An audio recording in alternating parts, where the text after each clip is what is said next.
684 부대는 전원 사망 처리됐습니다. 생존자는 없습니다.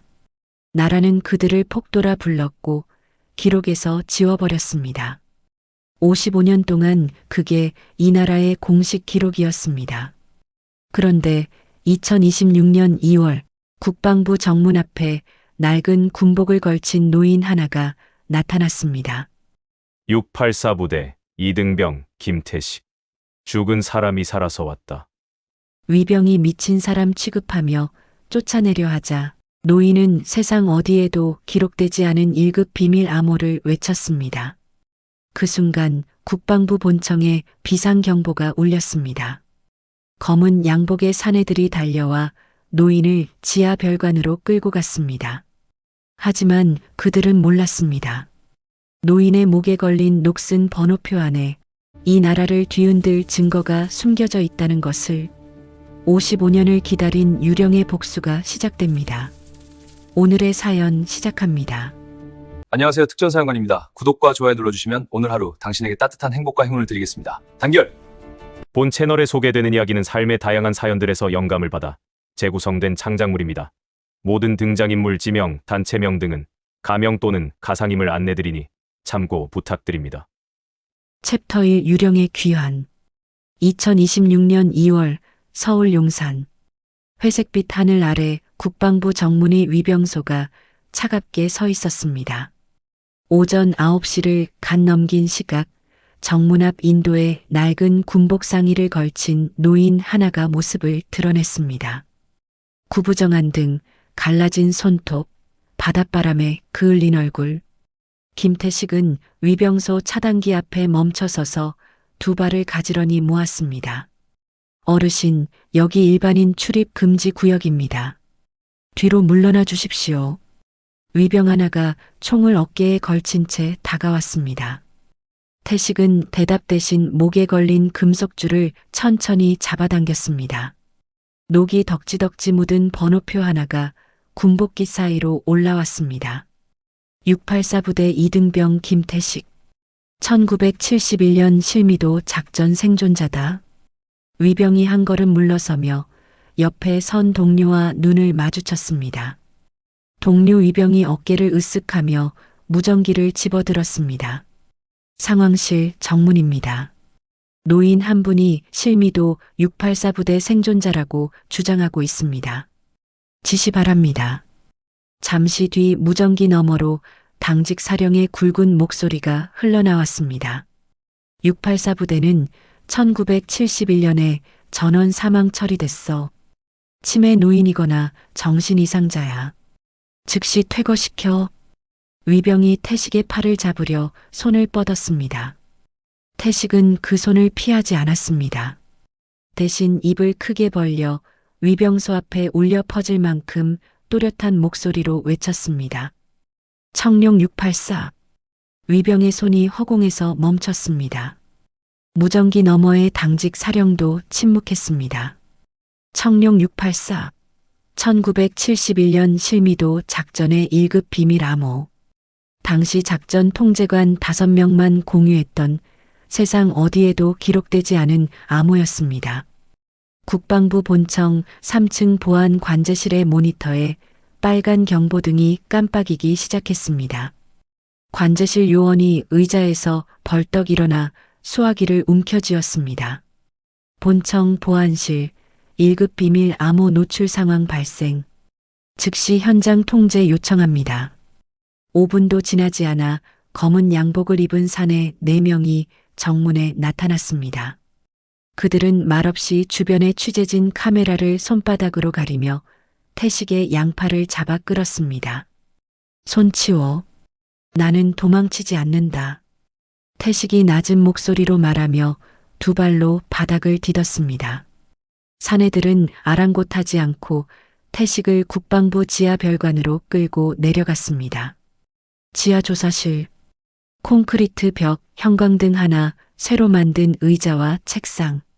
태식은 의자에 앉아 등을 곧게 폈습니다. 맞은편에 검은 양복의 사내 둘이 팔짱을 끼고 서 있었습니다. 이름 김태식. 생년월일 1951년 3월 12일 소속 684 부대 3소대 이등병 1971년 8월 23일 작전 종료일 기준 사내 하나가 코웃음을 쳤습니다. 684 부대 인원은 전원 사망이야. 영감.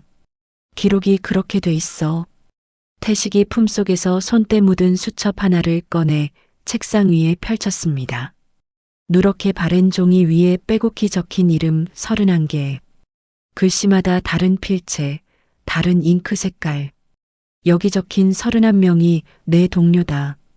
이 이름들이 국가기록부에서 지워졌어. 나는 복수하러 온 게 아니야. 태식이 수첩을 손가락으로 짚으며 조사관의 눈을 똑바로 바라봤습니다. 기록을 바로잡으러 왔다. 조사관 둘이 서로를 쳐다봤습니다. 한 명이 조사실 밖으로 나가 전화기를 들었습니다. 같은 시각 국방부 장관실. 넓은 회의 테이블에 고위 간부 6명이 모여 앉았습니다. 장관은 서류 한 뭉치를 테이블 위에 던지듯 내려놓으며 입을 열었습니다. 1971년 실미도 최종 보고서다. 전원 사망, 시신 수습 불가, 사건 종결. 55년 동안 한 번도 열리지 않았던 문서야. 참모 하나가 안경을 고쳤으며 물었습니다. 장관님, 저 노인이 진짜 생존자일 가능성이 있습니까? 장관의 눈이 가늘어졌습니다. 장관은 대답 대신 창밖을 바라보며 넥타이 매듭을 잡아당겼습니다. 가능성이 문제가 아니야. 저 노인이 청룡 684를 알고 있다는 게 문제지. 회의실에 무거운 침묵이 내려앉았습니다. 지하 조사실에서는 태식이 군복 소매를 걷어올리고 있었습니다. 오른팔 안쪽에 흐릿하게 남은 684라는 숫자 문신. 왼쪽 어깨에서 팔꿈치까지 이어지는 울퉁불퉁한 파편 흉터. 태식은 천장에 CCTV를 올려다보며 팔을 천천히 돌렸습니다. 보고 있지. 이 몸뚱이가 증거야. 55년 전에 죽은 사람 몸에 왜 살아있는 흉터가 있어. CCTV 너머 관제실에서 모니터를 지켜보던 요원이 수화기를 들었습니다. 실미도 작전 당시 사용된 특수 탄환의 파편 형태와 일치합니다. 추가 확인이 필요합니다. 국방부 7층 감사실. 윤아진은 자리에 앉아 지하 별관의 소동을 보고받고 있었습니다. 책상 위에는 아버지가 남긴 유품 상자가 놓여 있었습니다. 하진은 보고서를 읽다가 한 줄에서 손이 멈췄습니다. 실미도 684 부대 기록물 관리장교 윤상철 소령. 하진의 아버지 이름이었습니다. 하진은 의자 등받이에 등을 붙이고 천장을 올려다봤습니다. 손끝이 미세하게 떨리고 있었습니다. 하진은 유품 상자를 열고 아버지가 남긴 낡은 도면 한 장을 꺼냈습니다. 금속 번호표의 설계 도면. 이음새 부분에 붉은 펜으로 동그라미가 쳐져 있었습니다. 하진은 지하 조사실의 CCTV 영상을 자신의 단말기로 불러왔습니다. 화면 속 노인의 목에 걸린 번호표. 도면 속 설계와 똑같은 모양이었습니다. 하진은 단말기를 내려놓고 입술을 깨물었습니다. 같은 시각 국방부 수뇌부는 별도의 회의를 열었습니다. 청소팀을 가동합니다. 노인의 소지품 전부 압수하고 즉시 폐기하십시오. 장관의 지시가 떨어졌습니다. 검은 양복의 사내들이 조사실로 들어가 태식의 수첩과 번호표를 빼앗으려 했습니다. 이건 내 목숨보다 무거운 거야. 태식이 번호표를 움켜쥔 채 버텼지만 3명의 사내가 달라붙어 손가락을 하나씩 벌렸습니다. 번호표가 태식의 손에서 빠져나가는 순간 태식은 번호표의 이음새를 손톱으로 비틀었습니다. 작은 금속 조각 하나가 바닥으로 떨어져 의자 다리 밑으로 굴러갔습니다. 마이크로필름 조각이었습니다. 사내들은 번호표와 수첩만 챙긴 채 조사실을 나갔습니다. 하진이 조사실 앞 복도에 서 있었습니다. 감사관 신분증을 목에 걸고 조사실 문을 열었습니다. 감사관 윤하진입니다. 피조사자 상태 확인차 왔습니다. 태식은 의자에 앉은 채 고개를 들어 하진을 바라봤습니다. 두 사람의 시선이 마주쳤습니다. 태식의 눈이 하진의 목에 걸린 신분증 위의 이름, 윤하진이라는 석자를 훑었습니다. 하진이 조사실 안으로 들어서며 바닥을 살폈습니다. 의자 다리 밑에서 작은 금속 조각이 형광등 빛을 받아 반짝였습니다. 하진은 구두 뒤꿈치로 그것을 밟아 제자리에 선 채 태식을 내려다봤습니다. 어르신, 괜찮으십니까? 태식이 천천히 고개를 끄덕였습니다. 그때 복도의 형광등이 일제히 꺼졌습니다. 조사실도 칠흑 같은 어둠에 잠겼습니다. 비상등의 붉은 빛만이 희미하게 두 사람의 윤곽을 비추었습니다. 어둠 속에서 태식의 낮은 목소리가 하진의 귓가에 닿았습니다. 북위 37도 29분, 동경 126도 58분. 거기에 다음 증거가 있어. 하진은 숨을 멈추고 그 좌표를 머릿속에 새겼습니다. 발밑에 금속 조각을 구두 안으로 밀어 넣었습니다. 형광등이 다시 켜졌습니다. 태식은 두 손을 무릎 위에 올린 채 아무 일도 없었다는 듯 앉아 있었습니다. 하진은 고개를 한번 숙이고 조사실을 빠져나왔습니다. 복도를 걸어 나오는 하진의 주먹 안에 마이크로필름 조각이 단단히 쥐어져 있었습니다. 하진은 감사실로 돌아가 문을 잠그고 책상 서랍에서 소형 확대경을 꺼냈습니다. 필름 조각 위에 빼곡하게 적힌 글씨가 렌즈 아래로 들어왔습니다. 1971년 8월 23일 684 부대 전원 제거 명령. 발신자 직인이 선명했습니다. 하진의 손이 떨렸습니다. 하진은 확대경을 내려놓고 창밖을 바라봤습니다. 용산의 하늘은 여전히 회색이었습니다. 챕터 2 죽은 자의 목소리. 다음 날 새벽 5시 하진은 국방부 지하 구치소 앞에서 이송 서류를 들고 서 있었습니다. 감사관님, 이 시간에 무슨 일이십니까? 야간 근무 헌병이 졸린 눈을 비비며 물었습니다. 피조사자 김태식의 외부기관 이송건입니다. 감사실 직권으로 제가 직접 호송합니다. 하진이 서류를 헌병의 코앞에 내밀었습니다. 감사관 직인과 보안 등급 표시가 선명했습니다. 헌병은 서류를 훑어보고 고개를 끄덕이며 구치소 문을 열었습니다. 태식은 좁은 독방 안에서 벽에 등을 기대고 앉아 있었습니다. 눈을 감고 있었지만 잠든 것은 아니었습니다. 철문이 열리는 소리에 태식이 눈을 떴습니다. 일어나십시오. 이송합니다. 하진의 목소리는 차가웠습니다. 복도에 설치된 CCTV가 두 사람을 비추고 있었습니다. 태식은 말없이 일어나 하진을 따라 복도를 걸었습니다. 지하주차장. 하진은 감사실 소속 검은색 승용차의 뒷문을 열었습니다. 태식이 차에 올라타고 하진이 운전석에 앉았습니다. 차가 국방부 후문을 빠져나가 새벽도로 위를 달리기 시작했습니다. 하진은 백미러로 뒷좌석의 태식을 살폈습니다. 태식은 창밖을 바라보고 있었습니다. 가로등 불빛이 태식의 주름진 얼굴 위를 스쳐 지나갔습니다. 하진이 차를 한강변 공원 주차장에 세웠습니다. 새벽 공기가 차 안으로 밀려들었습니다. 하진은 조수석 서랍에서 낡은 나무 상자를 꺼내 뒷좌석으로 돌아앉았습니다. 이걸 보십시오. 상자 안에는 빛바랜 군인 사진 1장, 금속 단추 3개, 그리고 손때 묻은 일기장이 들어 있었습니다. 태식은 사진을 집어들었습니다. 젊은 장교가 군모를 쓰고 정면을 바라보고 있었습니다. 이 사람이 누구야? 태식이 사진을 들여다보며 물었습니다. 제 아버지입니다. 윤상철 소령? 1971년 실미도 684 부대 기록물 관리 장교였습니다. 태식의 손가락이 사진 위에서 멈췄습니다. 태식은 천천히 고개를 들어 하진의 얼굴을 바라봤습니다. 윤소령의 딸이라고. 네. 윤소령은 기록물을 관리했어. 작전 문서, 명령서, 통신 기록 전부. 태식이 사진을 상자 위에 내려놓으며 말했습니다. 알고 있습니다. 아버지는 2003년에 돌아가셨습니다. 유품 속에 이 상자가 있었는데 열어볼 엄두를 못 냈습니다. 어제까지는. 하진이 일기장을 펼쳤습니다.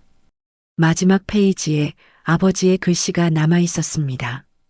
번호표 이음새 안에 모든 것을 넣었다. 반드시 찾아야 한다. 태식이 일기장의 글씨를 읽고 입술을 다물었습니다. 어르신, 왜 55년 만에 나타나셨습니까? 하진이 태식의 눈을 똑바로 바라보며 물었습니다. 태식은 차 창밖으로 보이는 한강의 검은 물결을 한참 바라봤습니다. 기록이 완성되지 않으면 우리는 영원히 폭도로 남아. 반란을 일으킨 미치광이들. 그게 국가가 우리한테 붙인 이름이야. 태식이 무릎 위에 올린 주먹을 천천히 쥐었습니다. 섬에서 같이 훈련받았던 놈들이 31명이었어. 나이 어린 놈은 19이었고 제일 많은 놈이 26이었어. 전부 이름이 지워졌어. 죽어서도 이름을 못 찾은 거야. 태식의 목소리가 갈라졌습니다. 당시 교관이었던 박준혁이라는 사람이 있었어. 그 사람이 상부에서 내려온 명령서, 원본을 빼돌려서 숨겨뒀어. 조작되지 않은 진짜 명령서야. 하진이 몸을 앞으로 기울였습니다. 그 명령서가 지금 어디 있습니까? 박준혁이 갖고 있어. 살아있다면. 하진은 일기장을 상자에 넣고 뚜껑을 닫았습니다. 어르신이 어제 알려주신 좌표, 북위 37도, 29분 동경 126도 58분. 그곳이 어딥니까? 국방부 본청 뒤쪽에 폐쇄된 옛 통신대가 있어. 그 지하 창고야. 윤소령이 녹음 테이프를 숨겨둔 곳이지. 태식이 하진을 바라보며 말했습니다. 테이프 안에 학살 명령을 내린 사람의 육성이 들어있어. 하진은 운전석으로 돌아가 시동을 걸었습니다. 차가 다시 국방부 방향으로 달리기 시작했습니다. 오전 8시. 하진은 태식을 국방부 내 임시 수용실에 인계한 뒤 본청 뒤편으로 발걸음을 옮겼습니다. 폐쇄된 옛 통신대 건물은 잡초가 벽을 타고 올라간 채 방치되어 있었습니다. 하진은 감사관 출입증을 리더기에 대고 녹슨 철문을 밀었습니다. 지하로 내려가는 계단. 먼지가 발걸음마다 피어올랐습니다. 형광등은 꺼져 있었고 하진은 휴대폰 손전등을 켜고 좁은 복도를 걸었습니다. 복도 끝에 철제 선반들이 줄지어 선 창고가 나타났습니다. 선반 위에는 낡은 통신 장비들, 진공관 라디오, 녹슨 안테나, 부품들이 쌓여 있었습니다. 하진은 선반 사이를 하나씩 훑으며 손전등을 비췄습니다. 세 번째 선반 맨 아래 칸, 통신 장비 뒤에 숨겨진 금속 상자 하나를 발견했습니다. 상자를 꺼내 뚜껑을 열자 릴 테이프 3개가 나란히 놓여 있었습니다. 테이프마다 숫자가 적혀 있었습니다. 71만 823, 1971년 8월 23일. 하진이 테이프를 품에 안으려는 순간 등 뒤에서 발소리가 울렸습니다. 거기서 뭘 하는 겁니까? 윤감사관. 하진이 돌아섰습니다. 손전등 불빛 속에 검은 양복을 입은 남자 3명이 서 있었습니다. 가운데 선 사내가 가죽 장갑을 낀 손으로 손전등을 들어 하진의 얼굴을 비췄습니다. 청소팀 소속입니다. 이 구역은 접근 금지입니다. 하진은 금속 상자를 가슴에 안은 채 한 발짝도 물러서지 않았습니다. 감사관 직권으로 접근했습니다. 내부 감사에 필요한 증거물 확보 중입니다. 하진이 신분증을 들어보이며 말했습니다. 감사관 직권이 여기까지 미치지 않습니다. 사내가 한 걸음 다가왔습니다. 하진은 상자를 더 세게 끌어안으며 목소리를 높였습니다. 한 발짝만 더 다가오면 감사원에 즉시 보고합니다. 감사관에 대한 물리적 방해는 직무방해죄에 해당합니다. 사내의 발이 멈췄습니다. 뒤에 선 두 명이 서로를 쳐다봤습니다. 하진은 그 틈을 놓치지 않고 선반 사이를 빠져나가 복도로 뛰어들었습니다. 같은 시각 임시 수용실. 태식을 감시하던 요원 한 명이 의자에 앉아 졸고 있었습니다. 태식은 수용실 천장에 환기구를 올려다봤습니다. 55년 전 숙지했던 국방부 건물의 배선 구조가 머릿속에 선명하게 떠올랐습니다. 태식은 침대 다리의 쇠 조각을 빼내어 벽면 전기 패널의 나사를 풀었습니다. 패널 안에 배선 두 가닥을 교차시키자 복도의 형광등이 일제히 꺼졌습니다. 어둠 속에서 감시 요원이 비명을 지르며 의자에서 일어났습니다. 태식은 소리 없이 수용실 문을 밀고 복도로 빠져나왔습니다. 지하 창고에서 뛰어나온 하진은 복도 끝에서 비상계단을 타고 1층으로 올라갔습니다. 청소팀 요원 셋이 뒤를 쫓아왔습니다. 하진은 1층 복도를 달리며 비상구를 찾았습니다. 그때 건물 전체에 화재 경보기가 울리기 시작했습니다. 스프링클러에서 물이 쏟아지고 복도마다 비상등이 깜빡였습니다. 직원들이 사무실에서 쏟아져 나오며 복도가 사람들로 가득 찼습니다. 태식이 1층 로비의 화재 경보기를 작동시킨 것이었습니다. 하진은 사람들 틈에 섞여 로비를 가로질렀습니다. 로비 한 구석에서 낡은 군복 상의를 걸친 노인이 벽에 기대어 서 있었습니다. 태식이었습니다. 두 사람의 눈이 마주쳤습니다. 태식이 고개를 살짝 끄덕이며 로비 뒷문 쪽으로 턱짓했습니다. 하진은 태식의 팔을 잡고 뒷문으로 빠져나왔습니다. 주차장에 세워둔 차까지 뛰어갔습니다. 차 안에서 하진의 귀에 무전기 소리가 들렸습니다. 차량 계기판 아래에 붙어있던 소형 수신기에서 청소팀의 교신이 흘러나왔습니다. 윤하진의 아들 8살, 용산구 소재 초등학교 재학 중, 아들의 안전을 보장할 수 없다고 전달하라. 하진의 손이 핸들 위에서 하얗게 질렸습니다. 턱이 딱딱하게 굳었습니다. 태식이 뒷좌석에서 조용히 물었습니다. 아이가 있어. 8살 아들입니다. 하진의 목소리는 떨리지 않았습니다. 하진은 휴대폰을 꺼내 번호 하나를 눌렀습니다. 언니 나야. 지금 바로 서준이를 데리고 언니 집으로 가줘. 설명은 나중에 할게.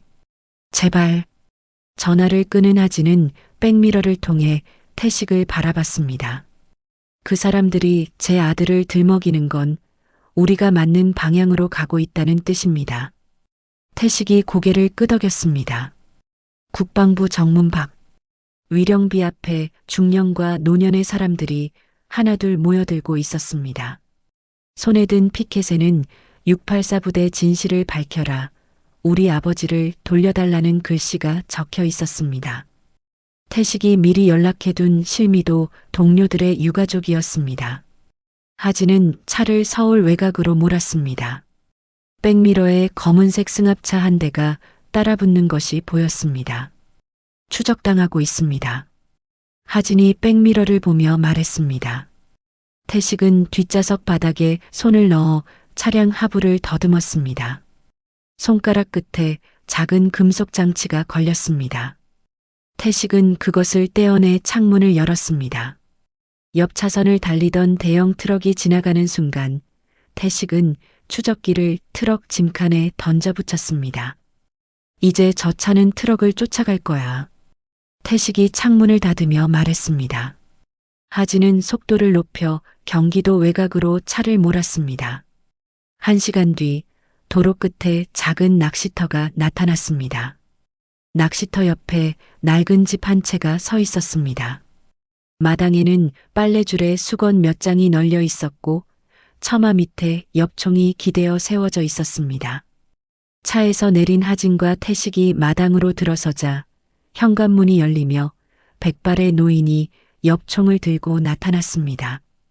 노인은 총구를 두 사람에게 겨누며 낮은 목소리로 물었습니다. 누구야? 태식이 한 걸음 앞으로 나서며 군복깃을 여밌습니다. 가슴팍에 희미하게 남은 684 문신이 드러났습니다. 교관님, 삼소대 2등병 김태식입니다. 박준혁의 엽총이 천천히 내려갔습니다. 챕터 3명령서. 박준혁의 손에서 엽총이 미끄러져 마당 흙바닥에 떨어졌습니다. 준혁은 태식의 얼굴을 뚫어지게 바라봤습니다. 입술이 파르르 떨렸습니다. 태식이가 맞아. 준혁의 무릎이 꺾이며 마당에 주저앉았습니다. 두 손으로 얼굴을 감싸 쥐고 어깨가 들썩였습니다. 이 사람아, 네가 어떻게 살아있어? 전부 죽었다고, 전부. 태식이 준혁 앞에 무릎을 꿇었습니다. 태식의 거친 손이 준혁의 떨리는 어깨를 잡았습니다. 교관님, 나 하나 살아남았습니다. 준혁이 얼굴에서 손을 떼고 태식을 올려다봤습니다. 눈가에 물기가 번져 있었습니다. 준혁은 태식의 팔을 잡고 소매를 걷어 올렸습니다.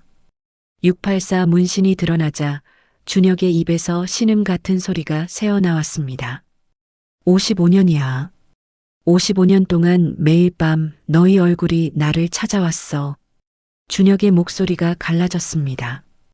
태식은 준혁의 손을 잡아 일으키며 말했습니다. 교관님, 일어나십시오. 울 시간이 없습니다. 하진이 마당 한쪽에 서서 두 노인을 바라보고 있었습니다. 하진은 차에서 가져온 금속 상자를 들어 보이며 입을 열었습니다. 박준혁 선생님, 저는 국방부 감사관 윤하진입니다. 실미도 기록물 관리 장교 윤상철 소령의 딸입니다. 준혁이 하진을 돌아봤습니다. 준혁의 눈이 크게 벌렸습니다. 윤소령의 딸이라고. 윤소령이 딸이 있었어. 준혁이 마당에서 일어서며 하진에게 다가왔습니다. 윤소령은 좋은 사람이었어. 명령서를 조작하라는 지시를 끝까지 거부한 유일한 장교였어. 하진의 눈이 흔들렸습니다. 아버지가 조작에 가담하지 않았다는 겁니까? 가담은커녕 목숨을 걸고 진실을 지키려 했어. 그 사람이 번호표 안에 마이크로필름을 숨기는 설계를 한 거야. 하진은 품 안에 금속 상자를 꼭 안았습니다. 입술을 깨물며 고개를 숙였습니다. 태식이 준혁의 어깨를 짚으며 말했습니다. 교관님, 당시 상부에서 내려온 명령서 원본 아직 갖고 계십니까? 준혁은 고개를 끄덕이며 집 안으로 들어갔습니다. 태식과 하진이 뒤를 따랐습니다. 좁은 방 안에 낡은 가구들이 빽빽하게 들어차 있었습니다. 벽에는 낚시 도구들이 걸려 있었고 구석에 작은 불단이 놓여 있었습니다. 불단 위에 향 한 자루가 타고 있었습니다. 준혁은 방바닥 한가운데 깔린 장판을 걷어 올렸습니다. 마루판 하나를 드러내자 그 아래 시멘트를 파낸 작은 공간이 드러났습니다.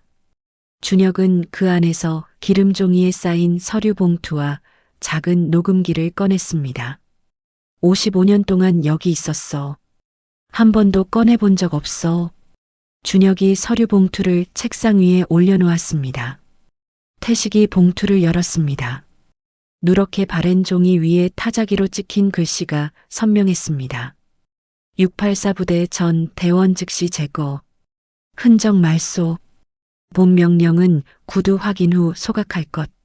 하진이 명령서를 집어들고 하단을 살폈습니다. 직인 두 개가 나란히 찍혀 있었습니다. 하나는 당시 중앙정보부 국장의 직인이었고 다른 하나는 군번과 함께 찍힌 개인 직인이었습니다. 이 직인 누구 겁니까? 하진이 준혁을 올려다보며 물었습니다. 당시 작전 최종 승인자야. 지금은 퇴역해서 정치를 하고 있지. 준혁이 창밖을 바라보며 말했습니다. 이름이 뭡니까? 장세웅. 전직 육군대장. 지금 대선 후보로 거론되는 사람이야. 하진의 손가락이 명령서 위에서 멈췄습니다. 하진은 명령서를 내려놓고 품에서 휴대폰을 꺼내 검색했습니다. 화면에 장세웅의 사진이 떴습니다. 거대한 태극기 앞에서 웃고 있는 백발의 노인이었습니다. 이 사람이 대통령이 되면 이 명령서는 영원히 빛을 보지 못합니다. 하진이 휴대폰을 내려놓으며 말했습니다. 태식이 책상 위에 녹음기를 가리켰습니다. 교관님, 이건 뭡니까? 당시 교신 내용을 녹음한 테이프야. 명령을 내린 사람의 육성이 들어있어. 준혁이 녹음기 옆에 놓인 낡은 재생 장치를 가리켰습니다. 하진은 차에서 가져온 금속 상자를 열어 릴 테이프를 꺼냈습니다. 이건 제가 국방부 지하 창고에서 찾은 테이프입니다. 아버지가 숨겨둔 것으로 보입니다. 준혁이 테이프를 받아들고 재생 장치에 걸었습니다. 장치에 스위치를 올리자 릴이 천천히 돌기 시작했습니다. 잡음 사이로 사람의 목소리가 흘러나왔습니다. 본부, 여기 현장이다. 684 부대 대원 현황 보고한다. 보고하라. 대원 31명 전원 통제 완료. 지시를 기다린다. 잠시 침묵이 흐른 뒤 다른 목소리가 끼어들었습니다. 낮고 단호한 목소리였습니다. 전원 제거하라. 흔적도 남기지 마라. 태식의 몸이 굳었습니다. 두 주먹이 무릎 위에서 하얗게 변했습니다. 이 목소리야. 55년 전에 들었던 바로 그 목소리야. 태식이 이를 악물며 말했습니다. 하진은 스마트폰의 녹음 기능을 켜고 테이프 재생 장치 앞에 가져다 대었습니다. 음성이 디지털 파일로 복제되기 시작했습니다. 하진은 동시에 클라우드 서버에 실시간으로 업로드했습니다. 이 파일이 세상에 나가면 끝장입니다. 하진이 스마트폰 화면을 확인하며 말했습니다. 그때 준혁이 창문으로 다가가 커튼 사이로 밖을 살폈습니다. 낚시터로 들어오는 좁은 도로 양쪽에 검은색 승합차 2대가 서 있었습니다. 왔어. 벌써 찾아냈어. 준혁이 커튼을 놓으며 돌아섰습니다. 하진의 휴대폰이 울렸습니다. 모르는 번호였습니다. 하진이 전화를 받자 차갑고 낮은 남자 목소리가 흘러나왔습니다. 윤 감사관, 아들의 안전을 보장할 수 없다고 했죠. 마지막 기회를 드리는 겁니다. 하진은 전화기를 귀에 대고 창밖의 승합차를 바라봤습니다. 제 아들은 이미 안전한 곳에 있습니다. 당신들이 찾을 수 없는 곳이요. 전화 너머에서 짧은 침묵이 흘렀습니다. 그러면 감사관 본인의 안전은 보장할 수 없게 되는 겁니다. 하진이 전화를 끊었습니다. 준혁이 벽에 걸린 낡은 군용 배낭을 내려 열었습니다. 안에는 연막탄 4개와 조명탄 2개, 그리고 트립 와이어 뭉치가 들어 있었습니다. 55년 전 섬에서 가져온 거야. 버리지 못했어. 준혁이 배낭을 태식에게 건네며 말했습니다. 태식은 배낭을 받아들고 안을 살펴본 뒤 고개를 끄덕였습니다. 교관님, 오두막 뒤쪽에 호수로 나가는 길이 있습니까? 선착장에 보트가 한 척 있어. 낡았지만 움직여. 태식은 연막탄과 와이어를 들고 밖으로 나갔습니다. 오두막 앞마당의 나무 기둥 사이에 와이어를 팽팽하게 걸고 와이어 끝에 연막탄의 안전핀을 연결했습니다. 울타리 옆 숲을 사이에도 같은 장치를 설치했습니다. 하진은 명령서, 원본과 테이프를 방수 비닐에 넣어 배낭 안에 챙겼습니다. 스마트폰의 클라우드 업로드 상태를 확인했습니다. 녹취 파일 업로드 완료. 창밖에서 차 문이 닫히는 소리가 들렸습니다.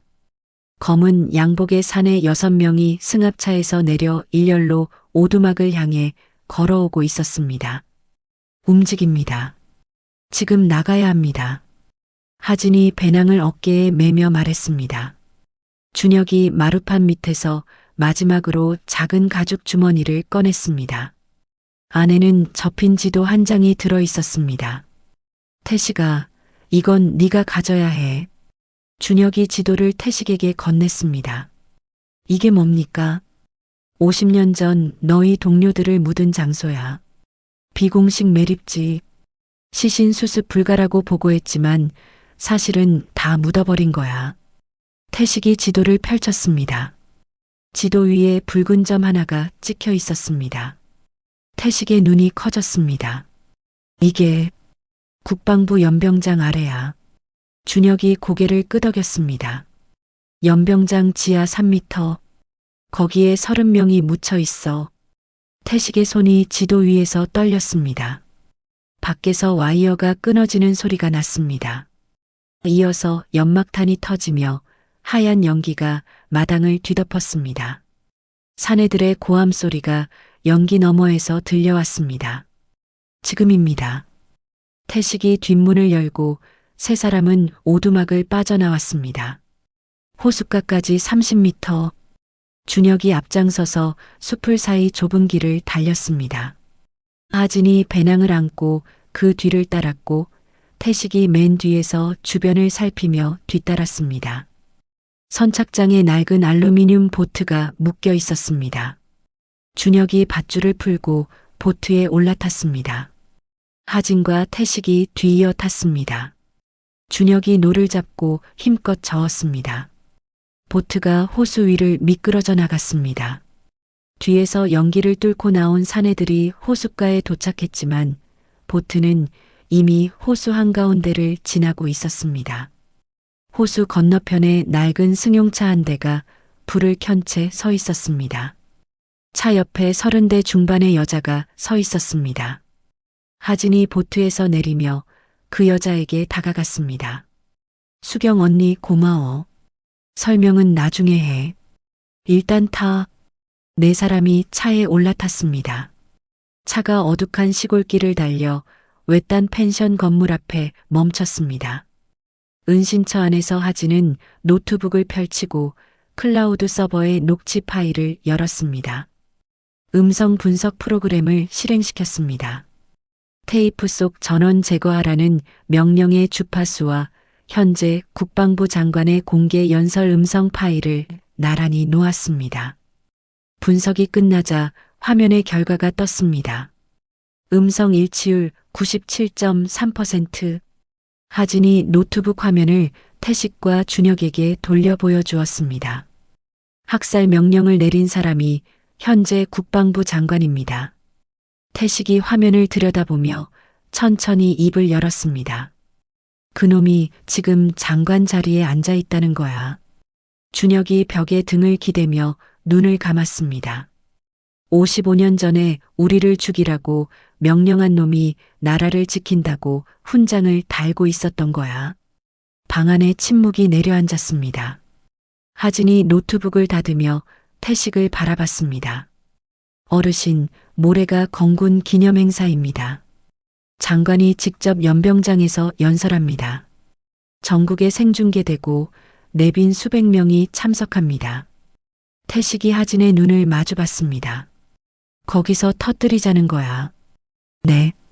장관이 단상에 선 그 순간 전광판에 이 녹취를 틀겠습니다. 연병장 지하에 동료분들이 묻혀 있다는 지도도 함께요. 태식은 품에서 준혁이 건넨 지도를 꺼내 펼쳤습니다. 붉은 점 위에 손가락을 올리고 한참을 바라봤습니다. 그 연병장 위에서 놈들이 행사를 하고 있었던 거야. 내 동료들 무덤 위에서. 태식의 목소리는 낮았지만 방 안 공기가 흔들렸습니다. 하진이 자리에서 일어나며 말했습니다. 국방부 안에 제 사람들이 아직 남아 있습니다. 중앙통제실 접근이 가능한 사람이 둘 있습니다. 제가 연락하겠습니다. 준혁이 눈을 뜨고 태식을 바라봤습니다. 태식아, 나도 간다. 태식이 준혁을 돌아봤습니다. 교관님은 여기 계십시오. 위험합니다. 준혁이 벽에서 등을 떼며 일어섰습니다. 55년 전에 내가 너희를 사지로 보냈어. 이번에는 내가 직접 엄호한다. 태식은 준혁의 얼굴을 한참 바라보다가 고개를 끄덕였습니다. 밤이 깊어갔습니다. 하진은 국방부 내부의 동료들에게 암호화된 메시지를 보냈습니다. 준혁은 군용 배낭을 정리하며 남은 장비를 점검했습니다. 태식은 창가에 앉아 어둠 속 먼 산자락을 바라봤습니다. 주머니에서 작은 단추 하나를 꺼내 손바닥 위에 올렸습니다. 55년 전 섬에서 옆자리에 누워 자던 동료의 군복에서 떨어진 단추였습니다. 기영아, 상호야, 동수야. 태식이 입술만 움직여 이름을 불렀습니다. 조금만 더 기다려라. 이제 거의 다 왔어. 창밖에서 바람이 불어 나뭇가지가 흔들렸습니다. 태식은 단추를 주먹 안에 쥐고 눈을 감았습니다. 챕터 사심판의 날. 건군 기념행사 당일 아침. 국방부 연병장에는 대형 무대와 전광판이 설치되어 있었습니다. 태극기와 군기가 바람에 펄럭이고 군악대가 행진곡을 연주했습니다. 내빈석에는 정치인, 장성, 외교관들이 줄지어 앉아 있었고 일반 참관석에는 시민 수천 명이 자리를 채웠습니다. 오전 10시 태식은 낡은 점퍼를 걸치고 모자를 눌러 쓴 채 일반 참관객 줄에 섰습니다. 태식의 앞뒤로 실미도 유가족 12명이 각각 다른 옷차림으로 흩어져 섞여 있었습니다. 품 안에는 녹취 테이프에 복사본이 든 USB가 단단히 들어 있었습니다. 준혁은 연병장 서쪽 관람석 끝자리에 앉아 야구 모자를 눌러 쓰고 무대를 주시했습니다. 군용 배낭은 발밑에 놓아두었습니다. 하진은 국방부 본청 6층 중앙 통제실 앞 복도에 서 있었습니다. 감사관 신분증을 목에 걸고 서류 파일을 안은 채 통제실 출입문 앞에 보안 요원에게 다가갔습니다. 감사관 윤하진입니다. 행사보안 점검차 통제실 확인이 필요합니다. 보안 요원이 신분증을 확인하고 고개를 끄덕였습니다. 출입문이 열렸습니다. 통제실 안에는 대형 모니터 12개가 벽면을 채우고 있었습니다. 연병장 곳곳에 CCTV 영상이 실시간으로 흘러나왔습니다. 통제실 요원 3명이 모니터 앞에 앉아 화면을 살피고 있었습니다. 하진은 통제실 안쪽 서버 장비 앞으로 걸어가며 서류를 펼치는 척했습니다. 시선은 서버 장비 뒤편의 영상 송출 단자를 훑고 있었습니다. 연병장. 군악대의 연주가 멈추고 사회자의 목소리가 스피커를 통해 울려 퍼졌습니다. 지금부터 건군 기념행사를 시작하겠습니다. 국방부 장관님의 기념사가 있겠습니다. 장관이 자리에서 일어나 단상으로 올라갔습니다. 검은 정장에 가슴팍의 훈장이 햇빛을 받아 반짝였습니다. 장관이 마이크 앞에 서서 참관객을 둘러보며 입을 열었습니다. 존경하는 국민 여러분, 오늘 우리는. 그 순간 참관석 구석에서 태식이 모자를 벗었습니다. 태식의 시선이 단상 위의 장관에게 고정되었습니다. 55년 전 섬에서 들었던 그 목소리의 주인이 지금 마이크 앞에 서서 나라를 말하고 있었습니다. 태식은 주머니에서 소형 무전기를 꺼내 버튼을 눌렀습니다. 하진 씨, 지금이요. 통제실. 하진의 귀에 꽂힌 이어폰으로 태식의 목소리가 들렸습니다. 하진은 서류 파일 사이에 숨겨둔 USB를 꺼냈습니다. 통제실 요원들이 모니터에 집중하고 있는 사이 하진은 영상 송출 서버의 보조 단자에 USB를 꽂았습니다. 하진의 손가락이 서버 키보드 위를 빠르게 움직였습니다.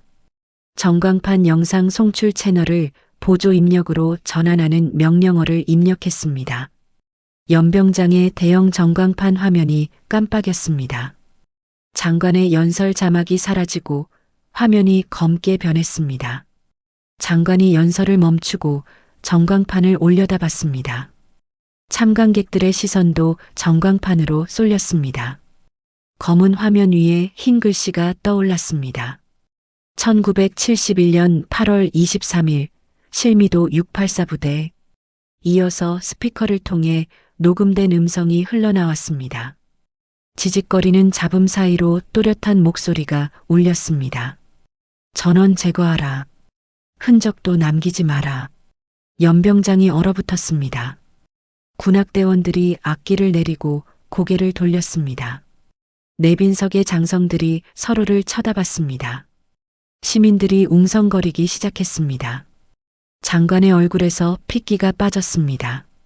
장관은 마이크에서 한 발짝 물러서며 옆에 선 부관에게 고개를 돌렸습니다. 당장 저것 꺼. 부관이 무전기를 들고 소리쳤습니다. 통제실, 전광판 즉시 차단하라.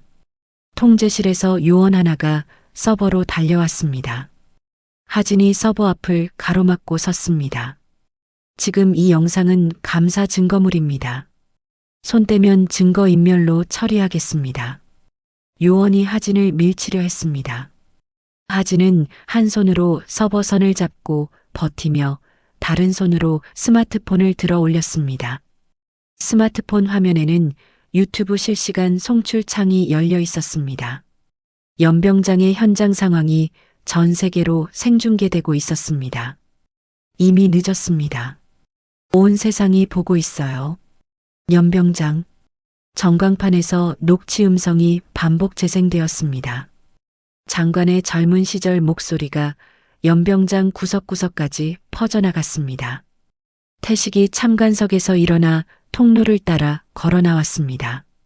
유가족들이 하나둘 자리에서 일어나 태식의 뒤를 따랐습니다. 태식은 단상 앞까지 걸어가 장관을 올려다봤습니다. 목에서 녹슨 번호표를 뜯어내 장관에게 던졌습니다. 번호표가 단상 바닥에 떨어져 쇳소리를 냈습니다. 내 이름은 김태식이다. 684 부대 3소대 이등병. 당신이 죽이라고 명령한 31명 중 하나야. 태식의 목소리가 마이크 없이도 연병장에 울렸습니다. 내 동료들의 이름을 불러라. 당신이 지운 이름들을 하나하나 불러라. 헌병 넷이 태식에게 달려들었습니다. 그 순간 유가족들이 태식 주위를 둘러싸며 벽을 만들었습니다. 물러서시오. 이 사람한테 손대지 마시오. 흰머리의 노부인이 헌병 앞에 두 팔을 벌리며 외쳤습니다. 내 남편도 684 부대였소. 31살에 죽었소. 시신도 못 찾았소. 참관석에서 시민들이 하나둘 일어서기 시작했습니다. 카메라를 든 손, 주먹을 쥔 손, 눈물을 닦는 손이 연병장을 채웠습니다. 장관이 단상 위에서 부관에게 고함을 질렀습니다. 청소팀 투입해. 지금 당장 저 노인을 끌어내. 검은 양복의 산에 여려 명이 연병장 좌우에서 나타나 시민들을 밀치며 태식에게 다가갔습니다. 사내 하나가 유가족 노부인의 팔을 잡아 비틀었습니다. 손 치워, 이 사람아. 노부인이 비명을 질렀습니다. 시민들의 함성이 커졌습니다. 하진은 통제실에서 스마트폰 카메라를 모니터 앞에 고정시켰습니다. 검은 양복의 사내들이 노인과 시민들을 밀치는 장면이 유튜브 화면에 그대로 잡혔습니다. 실시간 시청자 수가 10,000명을 넘어 5만, 10만으로 치솟았습니다. 연병장 서쪽 관람석. 준혁은 자리에서 일어나 무대 뒤편으로 이동했습니다. 저격수 한 명이 무대 뒤 건물 옥상에 엎드려 태식에게 총구를 겨누고 있는 것이 보였습니다. 준혁은 계단을 올라 옥상 문을 열었습니다. 저격수가 돌아봤습니다. 20대 후반의 젊은 병사였습니다. 총 내려. 준혁이 저격수의 눈을 바라보며 말했습니다. 어르신, 여기 접근 금지입니다. 물러나십시오. 저격수가 준혁에게 권총을 겨눴습니다. 내가 박준혁이다. 684 부대 훈련 교관이었어. 내 아버지 박용수 상사의 사격 교관이기도 했지. 저격수의 눈이 흔들렸습니다. 우리 아버지를 어떻게 해? 너 이름이 박민재지. 용수가 군에 들어간 아들 자랑을 얼마나 했는지 몰라. 민재야, 저 아래 서 있는 노인은 내 아버지의 동료야. 너의 아버지가 사격을 가르쳐 준 사람이야. 민재의 손이 떨렸습니다. 총구가 흔들렸습니다. 민재야, 총 내려. 너의 아버지가 지키고 싶었던 사람을 네가 쏘면 안 돼. 민재가 이를 악물었습니다. 눈가에 물기가 번졌습니다. 민재는 천천히 총을 내려놓고 고개를 숙였습니다. 연병장 아래에서는 청소팀 팀장이 직접 권총을 뽑아들고 군중을 해치며 태식에게 다가가고 있었습니다. 김태식, 여기서 끝내겠다. 팀장이 권총을 태식에게 겨눴습니다. 그때 연병장 안쪽에서 군복을 입은 장교 5명이 뛰어나와 팀장의 앞을 가로막았습니다. 비공식 조직에 의한 민간인 사살 시도를 현행범으로 제재합니다. 선두의 선 중령이 팀장의 권총을 잡아 비틀어 빼앗았습니다. 하진이 통제실에서 전광판에 새로운 이미지를 송출했습니다. 연병장 지하에 매립된 시신들의 위치가 표시된 지도가 거대한 화면에 떠올랐습니다. 국방부 연병장 지하 3m, 684 부대 희생자 30인 매립 추정 지점. 시민들이 전광판을 올려다보며 비명을 질렀습니다. 우리 발밑에 묻혀 있었단 말이오. 사람을 묻어놓고 그 위에서 행사를 한 거야. 시민들이 연병장 바닥을 손으로 파헤치기 시작했습니다. 맨손으로 흙을 긁고 잔디를 뜯어냈습니다. 태식은 단상 위의 장관과 눈을 마주쳤습니다. 장관의 얼굴이 백지장처럼 하얗게 변해 있었습니다. 태식이 장관을 올려다보며 입을 열었습니다. 55년 전에도 그 눈이었어. 우리를 죽이라고 명령하고 돌아서던 그 눈. 하나도 안 변했어. 장관의 다리가 떨렸습니다. 장관이 단상 뒤로 물러서려 하자 헌병들이 장관의 양팔을 잡았습니다. 연병장 밖에서 함성이 들려왔습니다. 정문 너머로 수만 명의 시민이 밀려들고 있었습니다. 뉴스 속보를 보고 달려온 사람들이었습니다. 정문의 차단기가 부러지고 시민들이 연병장으로 쏟아져 들어왔습니다. 태식은 밀려드는 시민들의 물결 한가운데 서 있었습니다. 누군가 태식의 등을 두드렸습니다. 누군가 태식의 손을 잡았습니다. 태식은 55년 만에 처음으로 혼자가 아니었습니다. 태식의 눈에서 물이 흘러내렸습니다. 태식은 눈물을 닦지 않았습니다. 낡은 군복상의 위로 눈물이 떨어져 작은 얼룩을 만들었습니다. 챕터 565. 헌병들이 장관의 양팔을 잡고 단상에서 끌어내렸습니다. 장관은 발버둥을 치며 소리를 질렀습니다. 손 놔. 나는 국방부 장관이야. 명령이다. 손 놔. 헌병들은 아랑곳하지 않았습니다. 연병장을 가득 채운 시민들의 야유가 장관의 목소리를 집어삼켰습니다. 살인자, 학살범. 장관이 호송차에 올라타는 순간 유가족 노부인이 호송차 앞을 가로막고 섰습니다. 55년이요. 55년 동안 남편 시신 한 조각 못 찾고 살았소. 당신이 그렇게 만든 거요. 헌병이 노부인을 부축해 옆으로 비켜 세웠습니다. 호송차 문이 닫히고 차가 연병장을 빠져나갔습니다. 뒤이어 고위 간부 4명이 수갑을 찬 채 호송차에 실렸습니다. 연병장 한쪽에서 태식이 벤치에 앉아 있었습니다. 준혁이 태식 옆에 다가와 앉았습니다. 두 노인은 말없이 호송차가 사라지는 것을 바라봤습니다. 하진이 통제실에서 내려와 연병장을 가로질러 두 사람에게 다가왔습니다. 하진의 뒤에 8살 남자아이가 여자의 손을 잡고 따라오고 있었습니다. 하진의 언니 수경이 아이를 데려온 것이었습니다. 엄마. 아이가 하진에게 달려와 허리를 껴안았습니다. 하진이 무릎을 꿇고 아이의 얼굴을 두 손으로 감싸쥐었습니다. 서준아, 무섭지 않았어. 언니가 아이스크림 사줬어. 안 무서웠어. 하진이 아이의 이마에 입술을 대고 눈을 감았습니다. 아이가 고개를 돌려 벤치에 앉은 태식을 바라봤습니다. 태식의 낡은 군복과 주름진 얼굴을 한참 올려다보더니 하진의 귀에 대고 속삭였습니다. 엄마, 저 할아버지 왜 울어? 하진이 아이의 머리를 쓰다듬으며 대답했습니다. 오랫동안 보고 싶었던 사람들을 찾아서 그래. 태식이 아이를 내려다봤습니다. 아이가 태식에게 작은 손을 내밀었습니다. 할아버지, 울지 마세요. 태식이 아이의 손을 두 손으로 감싸쥐었습니다. 태식의 거칠고 갈라진 손이 아이의 부드러운 손 위에서 떨렸습니다. 고맙다, 꼬마야. 하진이 태식과 준혁을 일으켜 세웠습니다. 병원으로 가셔야 합니다. 두 분 다 이틀 동안 제대로 주무시지도 드시지도 못하셨잖아요. 태식이 고개를 저었습니다. 병원은 나중이야. 검찰이 먼저 움직여야 해. 연병장 지하를 파야 해. 하진이 태식의 팔을 잡았습니다. 제가 처리하겠습니다. 어르신은 쉬셔야 합니다. 준혁이 태식의 어깨를 짚으며 말했습니다.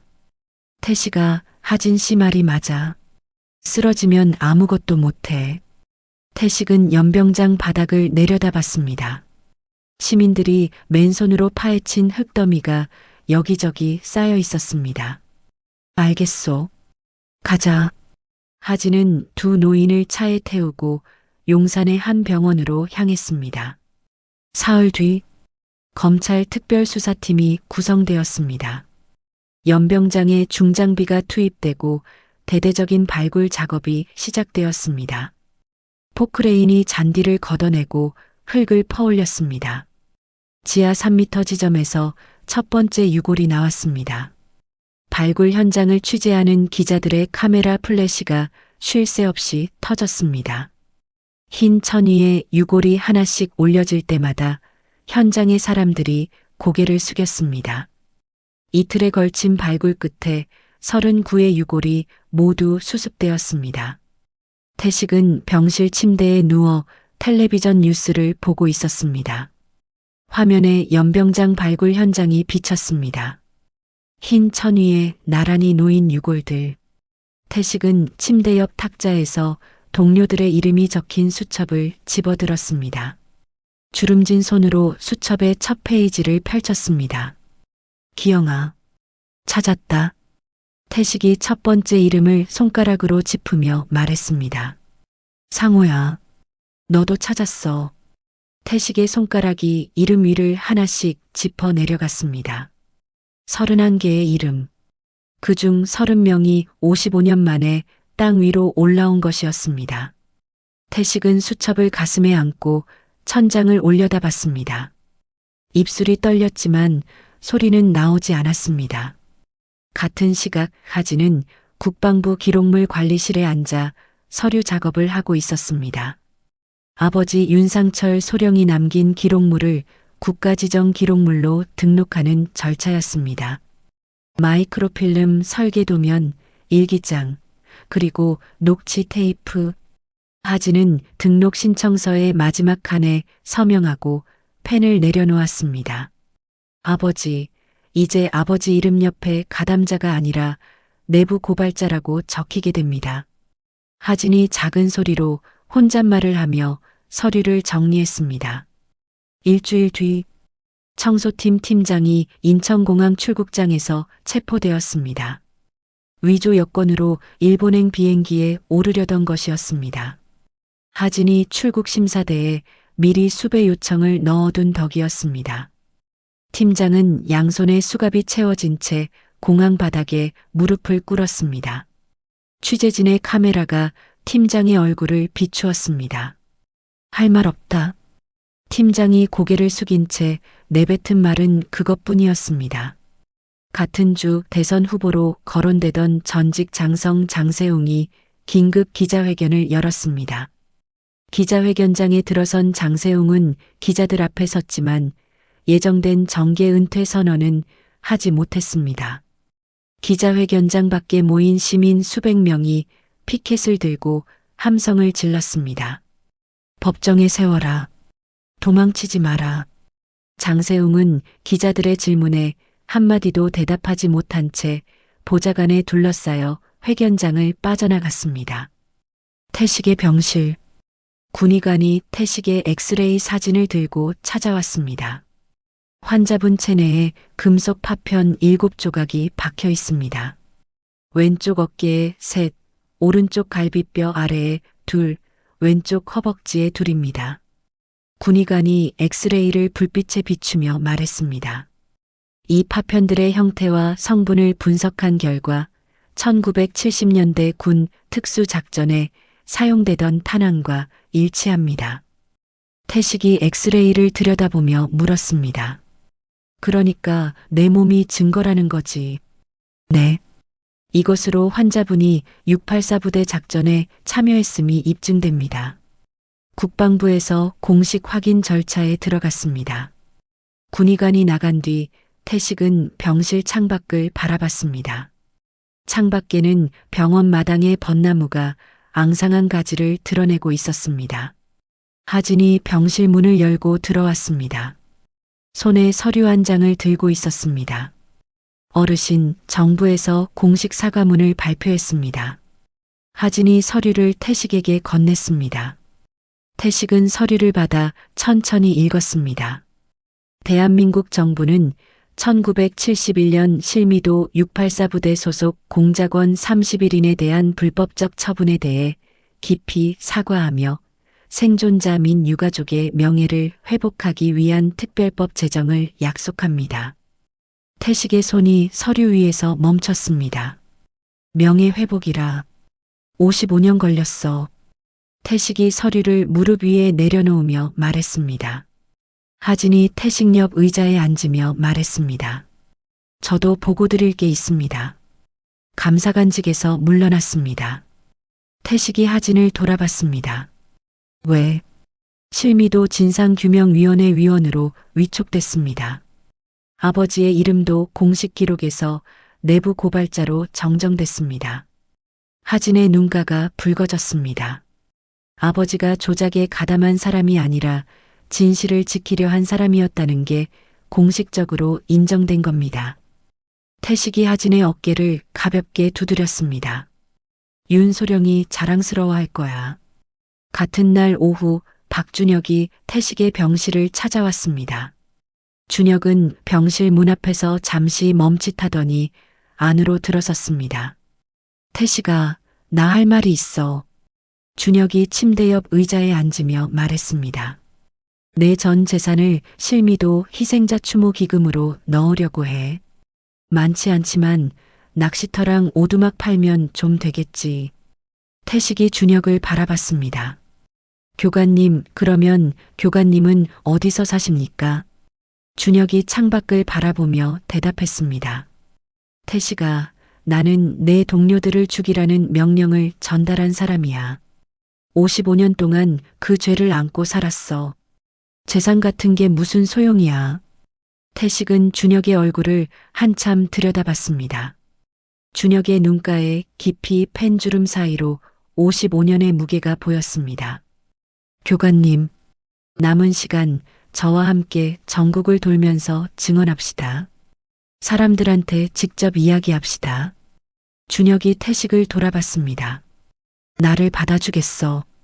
너희를 사지로 보낸 사람인데. 교관님이 명령서를 지켰으니까 오늘이 있는 겁니다. 그게 교관님의 속죄입니다.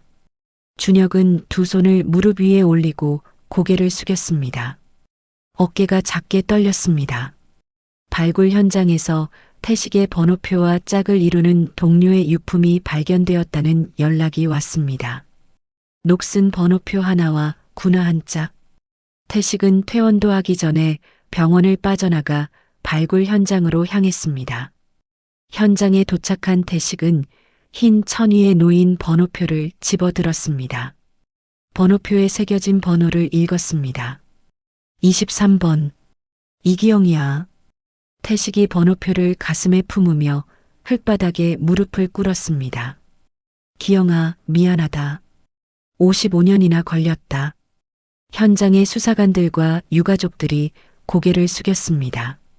태식은 발굴 현장 앞에서 간단한 제사상을 차렸습니다. 종이컵에 물을 따르고 편의점에서 사온 빵을 놓았습니다. 태식이 두 손을 모으고 고개를 숙였습니다. 늦어서 미안하다. 이제 너희 이름 다시 찾아줄게. 바람이 불어 제사상 위에 종이 냅킨이 날렸습니다. 태식은 눈을 감은 채 한참을 그 자리에 앉아 있었습니다. 챕터 6 이름. 6개월이 흘렀습니다. 국회 본회의장에 의원 200여 명이 자리를 채우고 있었습니다. 의장이 의사봉을 두드렸습니다. 실미도 희생자 명예회복 및 보상에 관한 법률안, 재석 203인, 찬성 197인, 반대 3인, 기권 3인으로 가결되었음을 선포합니다. 방청석에서 박수가 터져 나왔습니다. 방청석 맨 앞줄에 태식이 앉아 있었습니다. 태식의 옆에 준혁이, 그 옆에 하진이 나란히 앉아 있었습니다. 태식은 박수를 치지 않았습니다. 두 손을 무릎 위에 올린 채 전광판에 뜬 법률안 이름을 읽고 또 읽었습니다. 하진이 태식의 팔을 가볍게 건드렸습니다. 어르신, 통과됐습니다. 31명 전원의 이름이 국가기록부에 올라갑니다. 태식이 고개를 끄덕였습니다. 입술을 꾹 다물고 있었지만 턱 끝이 떨리고 있었습니다. 기영이, 상호, 동수, 철민이. 다 들었지. 너희 이름 돌아온다. 태식이 무릎 위에 주먹을 내려다보며 중얼거렸습니다. 준혁이 태식의 어깨를 잡았습니다. 준혁도 아무 말이 없었습니다. 두 노인은 방청석에 나란히 앉은 채 한참을 그렇게 있었습니다. 한 달 뒤 서울 광화문의 한 서점에서 출판 기념회가 열렸습니다. 하진이 발간한 실미도 백서의 첫 공개 행사였습니다. 서점 2층 행사장에 기자와 시민 100여 명이 모여 앉아 있었습니다. 하진이 단상에 올라 두꺼운 책 한 권을 들어 보였습니다. 표지에는 실미도 684 지워진 이름들이라는 제목이 찍혀 있었습니다. 이 책의 서문 첫 줄에 번호 하나가 적혀 있습니다. 684 부대 3소대 이등병, 군번 1971만 823, 김태식 어르신의 번호입니다. 하진이 책을 펼쳐 서문의 첫 페이지를 카메라 앞에 보여주었습니다. 이 기록의 주인은 저도 정부도 아닙니다.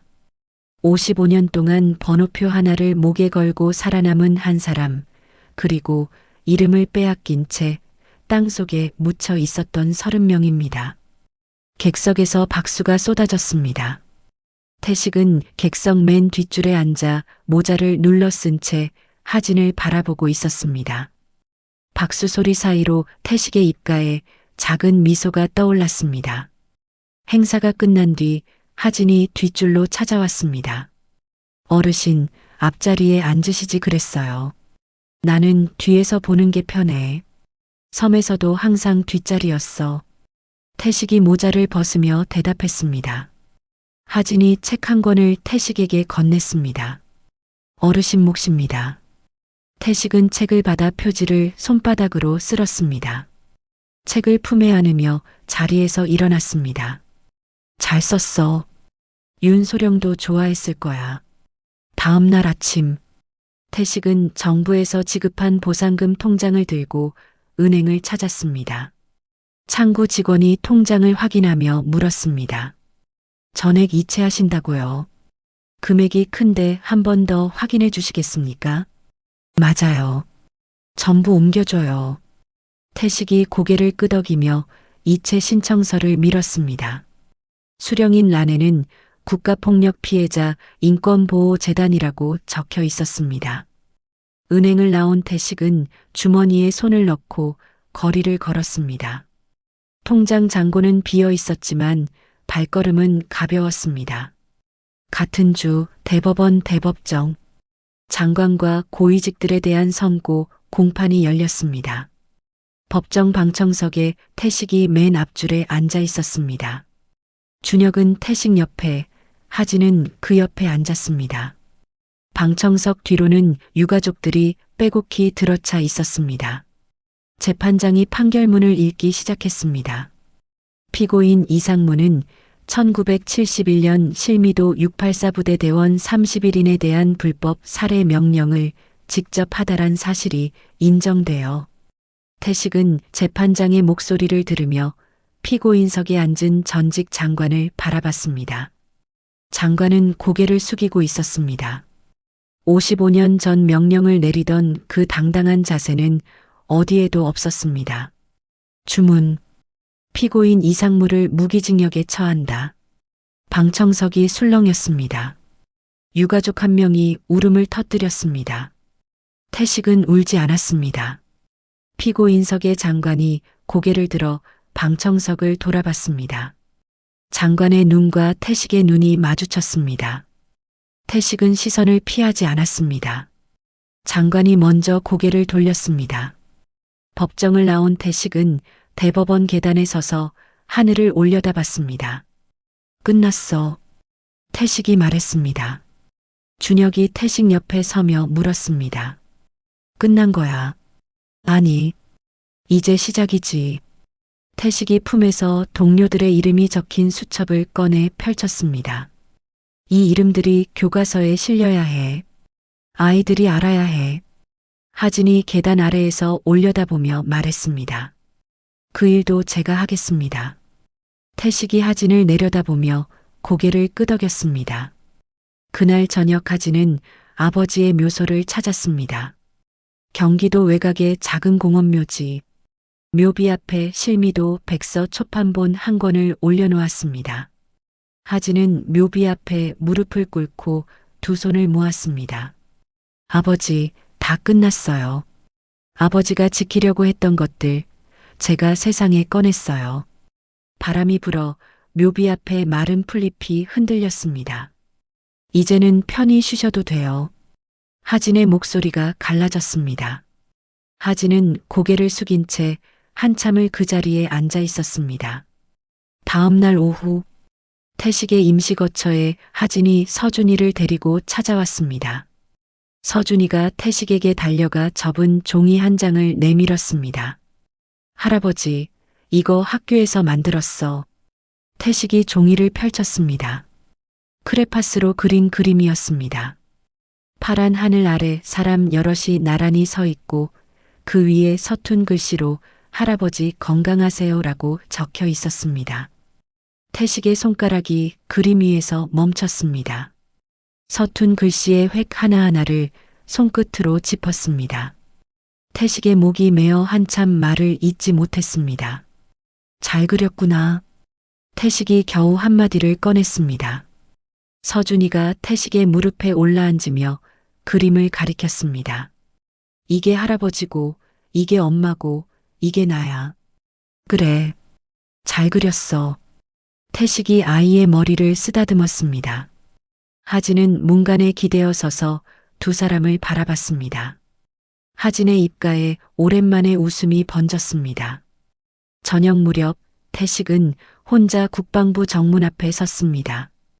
6개월 전 낡은 군복을 걸치고 번호표를 들어 올렸던 바로 그 자리였습니다.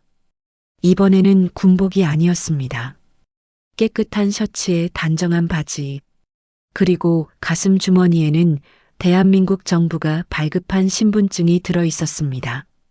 태식은 신분증을 꺼내 위병에게 보여주었습니다. 신분증에 선명하게 찍힌 이름 석자. 김태식? 출입증 확인되었습니다. 들어가십시오. 위병이 경례를 붙이며 차단기를 올렸습니다. 태식은 차단기를 지나 국방부 정문 안으로 걸어 들어갔습니다. 등이 곧았습니다. 6개월 전 끌려 들어갔던 그 길을 이번에는 제 발로, 제 이름으로 걸었습니다. 국방부 본청 로비에 들어선 태식은 발걸음을 멈추고 로비 한쪽 벽을 바라봤습니다. 벽면에 새로 설치된 유리 진열장 안에 녹슨 번호표 하나가 놓여 있었습니다. 태식의 번호표였습니다. 진열장 아래 금속판에 글씨가 새겨져 있었습니다. 684 부대 김태식 2등병의 인식표. 국가폭력의 역사를 기억하기 위해 영구 보존한다. 태식은 유리 너머의 번호표를 한참 들여다봤습니다. 55년 동안 목에 걸고 다녔던 쇳덩이. 이제는 유리 안에서 조명을 받고 있었습니다. 태식이 진열장에서 한 발짝 물러서며 중얼거렸습니다. 이제 내 할 일은 끝났다. 태식은 돌아서서 로비를 가로질러 걸어 나갔습니다. 정문 밖으로 나온 태식의 얼굴 위로 오후의 햇살이 내려앉았습니다. 챕터 7섬으로 1년이 지났습니다. 인천 연안부두에 수백 명의 사람이 모여 있었습니다. 실미도 인권공원 개원 기념식에 참석하기 위해 배를 기다리는 시민들이었습니다. 부두 한쪽에 현수막이 걸려 있었습니다. 실미도 안보교육 및 인권공원 개원식. 태식은 부두 끝에 서서 바다 건너 실미도를 바라보고 있었습니다. 섬의 윤곽이 아침 안개 사이로 흐릿하게 보였습니다. 55년 만에 다시 보는 섬이었습니다. 어르신, 배 출발합니다. 하진이 태식의 팔을 잡으며 말했습니다. 태식은 고개를 끄덕이고 배에 올라탔습니다. 준혁이 먼저 타고 있었습니다. 갑판 난간을 잡고 서서 바다를 내려다보고 있었습니다. 배가 출발했습니다. 바닷바람이 태식의 백발을 흩날렸습니다. 갈매기 떼가 배 위를 따라 날았습니다. 태식은 난간에 기대어 점점 가까워지는 섬을 바라봤습니다. 섬의 절벽이 보이기 시작하자 태식의 손이 난간을 꽉 쥐었습니다. 교관님, 태식이 옆에 선 준혁을 불렀습니다. 왜? 저 절벽 밑에서 기영이가 빠졌었습니다. 훈련 중에 발을 헛디뎌서 내가 밧줄 잡고 끌어올렸습니다. 준혁이 절벽을 올려다보며 고개를 끄덕였습니다. 기억해. 그날 밤 기영이가 내 군화를 닦아줬지. 네. 그놈이 그런 놈이었습니다. 배가 섬의 선착장에 닿았습니다. 태식이 첫 번째로 배에서 내렸습니다. 발이 섬의 흙을 밟는 순간 태식의 걸음이 멈췄습니다. 55년 전의 흙, 55년 전의 바람 냄새. 태식은 눈을 감고 깊이 숨을 들이마셨습니다. 왔다. 태식이 낮은 소리로 말했습니다. 선착장 뒤로 새로 닦인 길이 섬 안쪽으로 이어져 있었습니다. 길 양쪽에 안내판이 세워져 있었고 곳곳에 꽃나무가 심어져 있었습니다. 기념식이 시작되었습니다. 섬 중앙의 넓은 터에 무대가 설치되어 있었습니다. 정부 관계자, 유가족, 시민 수백 명이 의자에 앉아 있었습니다. 태식은 생존자 대표로 무대에 올라섰습니다. 마이크 앞에 선 태식은 객석을 둘러봤습니다. 유가족들의 얼굴이 보였습니다. 서준이가 하진의 무릎에 앉아 태식을 올려다보고 있었습니다. 저는 김태식입니다. 684 부대 3소대 이등병이었습니다. 태식의 목소리가 스피커를 통해 섬 전체에 울렸습니다. 55년 전에 이 섬에서 31명이 함께 살았습니다. 밥을 나눠 먹고 같은 이불을 덮고 잤습니다. 누가 아프면 서로 업어줬습니다. 태식이 잠시 말을 멈추고 섬의 절벽을 바라봤습니다. 그 사람들이 여기 묻혀 있었습니다.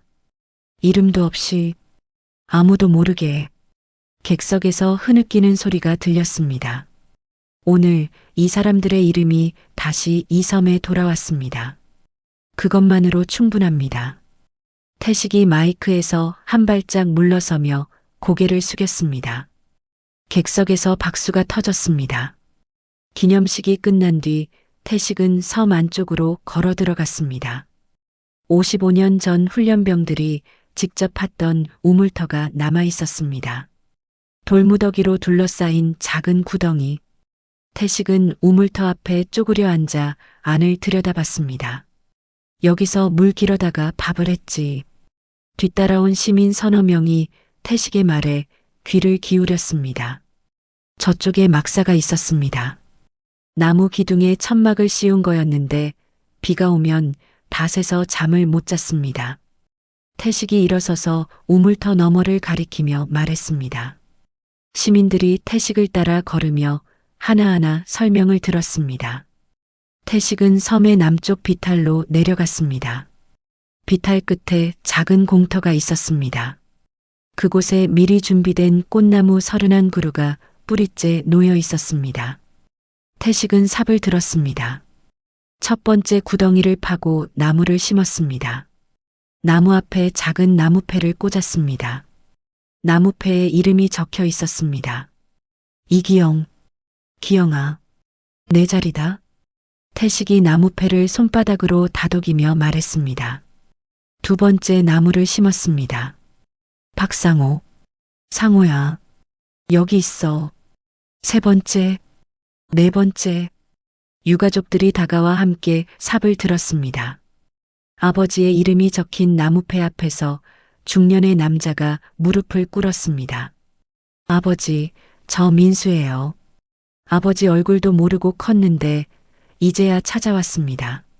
남자의 어깨가 들썩였습니다. 옆에 서 있던 부인이 남자의 등을 쓸어주었습니다. 31그루의 나무가 모두 심어졌습니다. 비탈 위에 나무들이 줄지어 서서 바다를 향하고 있었습니다. 나무패마다 다른 이름이 바람에 흔들렸습니다. 유가족들이 나무 앞에 모여 씻김굿을 시작했습니다. 무당이 장구를 치며 노래를 불렀습니다. 유가족들이 돌아가며 가족의 이름을 소리 높여 불렀습니다. 이기영, 박상호, 김동수. 이름이 불릴 때마다 바닷바람이 세차게 불어왔습니다. 55년 동안 한 번도 불리지 못했던 이름들이 섬의 하늘에 울려 퍼졌습니다. 준혁은 구판에서 조금 떨어진 바위 위에 앉아 있었습니다. 하진이 다가가 옆에 앉았습니다. 선생님 괜찮으세요? 나는 저 이름들을 부를 자격이 없어. 내가 보낸 사람들이야. 준혁이 바다를 바라보며 말했습니다. 하진이 준혁의 손등을 가볍게 두드렸습니다. 선생님이 명령서를 지켜주셨기 때문에 저 이름들이 돌아올 수 있었습니다. 그게 선생님의 자격입니다. 준혁은 대답 대신 고개를 숙였습니다. 해가 기울기 시작했습니다. 태식은 섬의 해안가 절벽 위에 서 있었습니다. 주머니에서 초콜릿 한 조각을 꺼냈습니다. 편의점에서 산 작은 초콜릿이었습니다. 태식은 절벽 위 바위에 초콜릿을 올려놓았습니다. 55년 전에 기영이가 어디서 구해왔는지 초콜릿 한 조각을 갖고 왔었어. 31명이 한 입씩 나눠 먹었지. 그게 섬에서 먹은 제일 맛있는 거였어. 태식이 바위 위에 초콜릿을 내려다보며 말했습니다. 이제는 배고프지 말아라. 바람이 불어 태식의 옷깃을 흔들었습니다. 하진은 섬 안에 새로 세워진 인권 전시관 앞에 서 있었습니다. 전시관 입구에 실미도 684 인권 전시관 관장 윤하진이라는 명패가 걸려 있었습니다. 하진은 명패를 손가락으로 짚어보고 전시관 안으로 들어갔습니다. 전시관 내부에는 명령서, 사본, 녹취 테이프의 파형 분석 자료, 유골 발굴 현장 사진, 그리고 31개의 번호표가 유리관 안에 전시되어 있었습니다. 하진은 전시물 하나하나를 점검하며 걸었습니다. 전시관 한쪽에 어린이 체험관이 마련되어 있었습니다. 서준이가 또래 아이들과 함께 전시물을 구경하고 있었습니다. 하진이 아이들 앞에 무릎을 꿇고 앉았습니다. 여기 있는 번호표 보이지? 이 번호표마다 사람 이름이 하나씩 있어. 이 사람들은 아주 용감한 사람들이었어. 아이들이 유리관 안에 번호표를 들여다봤습니다. 아줌마, 이 사람들 지금 어디 있어요? 한 아이가 물었습니다. 하늘에 있어. 근데 이제는 이름을 찾아서 편하게 쉬고 있을 거야. 서준이가 하진의 손을 잡으며 말했습니다. 엄마, 태식 할아버지도 여기 있었던 거야. 응. 할아버지가 아주 젊었을 때. 서준이가 고개를 끄덕이며 유리관 안의 번호표를 한참 들여다봤습니다. 해가 졌습니다. 섬을 떠나는 마지막 배가 선착장에서 기다리고 있었습니다. 시민들이 하나둘 배에 올라탔습니다. 태식은 선착장에서 한 발짝 떨어진 곳에 서서 섬을 돌아봤습니다. 절벽 위에 커다란 글씨가 새겨져 있었습니다. 태식이 직접 쓴 문구였습니다. 기억되지 않는 역사는 반복된다. 태식은 그 글씨를 한참 올려다봤습니다. 어르신, 배 떠납니다. 하진이 선착장에서 손을 흔들었습니다. 태식은 섬의 흙을 한 줌 집어 주머니에 넣었습니다. 그리고 배를 향해 걸어갔습니다. 배 위에서 태식은 갑판 난간에 기대어 멀어지는 섬을 바라봤습니다. 서준이가 태식에게 다가와 손에 든 종이를 내밀었습니다. 크레파스로 그린 그림이었습니다. 파란 바다 위에 섬 하나가 있고 섬 위에 사람 31명이 나란히 서서 웃고 있었습니다. 태식은 그림을 받아들고 한참을 들여다봤습니다. 서툰 선으로 그려진 사람들의 환한 얼굴. 고맙다, 서준아. 태식이 아이의 머리를 쓰다듬었습니다. 배가 부두에 닿을 때까지 태식은 그림을 손에서 놓지 않았습니다. 섬은 점점 작아져 바다 위의 점이 되었고 마지막으로 안개 속에 사라졌습니다. 챕터 8별이 된 번호들. 수년이 흘렀습니다. 서울 국립묘지 동쪽 언덕에 새로운 묘역이 자리를 잡았습니다. 실미도 684 부대 특별묘역이라고 새긴 검은 대리석 비가 입구에 서 있었습니다. 비석 31개가 나란히 줄지어 있었고 비석마다 이름과 생년월일이 선명하게 새겨져 있었습니다. 매주 토요일 아침 백발이 성성한 태식이 지팡이를 짚고 묘역에 나타났습니다. 태식은 첫 번째 비석 앞에 무릎을 꿇고 자풀을 뽑았습니다. 마른 수건으로 비석 표면을 닦고 이끼가 낀 글자 사이를 손톱으로 긁어냈습니다. 기영아, 이번 주에 비가 많이 왔더라. 내 비석에 이끼가 또 꼈어. 태식이 수건으로 비석을 문지르며 말했습니다. 두 번째 비석으로 옮겨 앉았습니다. 같은 손길로 자풀을 뽑고 비석을 닦았습니다. 상호야, 내 손자가 지난주에 여기 다녀갔더라.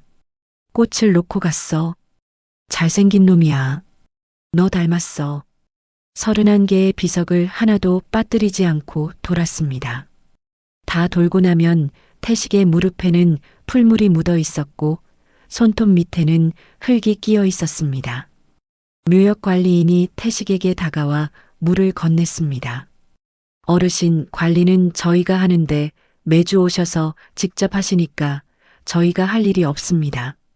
태식이 물을 받아 한 모금 마시며 대답했습니다. 자네들 손이 아니라 내 손이 닿아야 해. 이 사람들은 내 동료야. 관리인은 고개를 숙이고 물러섰습니다. 오후에 하진이 묘역으로 찾아왔습니다. 하진의 옆에 장성한 청년이 서 있었습니다. 서준이었습니다. 어느새 20살이 넘은 서준이는 태식보다 머리 하나가 더 컸습니다. 할아버지. 서준이가 태식에게 다가와 팔을 잡아 부축했습니다. 서준아, 또 컸구나. 밥은 먹고 다니냐? 할아버지야말로 밥 드셨어요. 또 아침에 죽만 드셨죠. 서준이가 태식의 팔을 잡고 벤치로 안내했습니다. 태식이 벤치에 앉자 서준이가 옆에 앉았습니다. 할아버지, 저 결심했어요. 뭘?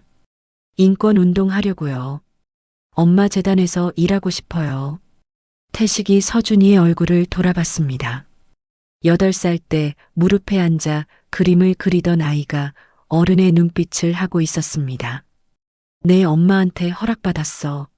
엄마가 할아버지한테 먼저 말씀드리래요. 태식이 고개를 끄덕였습니다. 힘든 일이야. 세상이 안 들으려고 귀를 막고 있는 이야기를 해야 하거든. 알아요. 할아버지가 55년 동안 한 일이 그거잖아요. 태식이 서준이의 어깨를 잡았습니다. 그래, 해봐라. 하진이 벤치 뒤에 서서 두 사람을 바라보고 있었습니다. 하진의 눈가에 잔주름이 깊어졌지만 눈빛은 처음 태식을 만났을 때보다 맑았습니다. 어르신, 준혁 선생님 소식 들으셨죠? 하진이 조심스럽게 입을 열었습니다. 태식의 손이 지팡이 위에서 멈췄습니다. 들었소? 장례식이 내일입니다. 태식은 고개를 끄덕이고 묘역 너머 하늘을 올려다봤습니다. 다음 날 실미도 앞바다에 작은 배 한 척이 떠 있었습니다. 태식과 하진, 서준이 그리고 유가족 대표 몇 명이 배 위에 서 있었습니다. 태식의 손에 나무 상자가 들려 있었습니다. 준혁의 유골함이었습니다. 준혁의 유언은 간단했습니다. 실미도 앞바다에 뿌려달라. 태식이 유골함의 뚜껑을 열었습니다. 바닷바람이 불어왔습니다. 교관님, 태식의 목소리가 바람에 실렸습니다. 교관님은 스승이었고 원수였고 마지막에는 전우였습니다. 태식이 유골함을 기울여 바다 위에 재를 뿌렸습니다.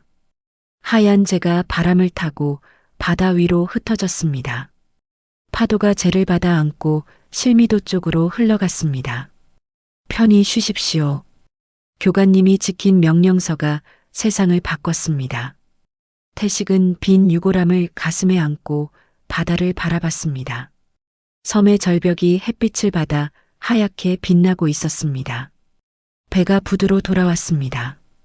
태식은 부두에서 내려 하진에게 봉투 하나를 건넸습니다. 이게 뭡니까? 내 회고록 원고야.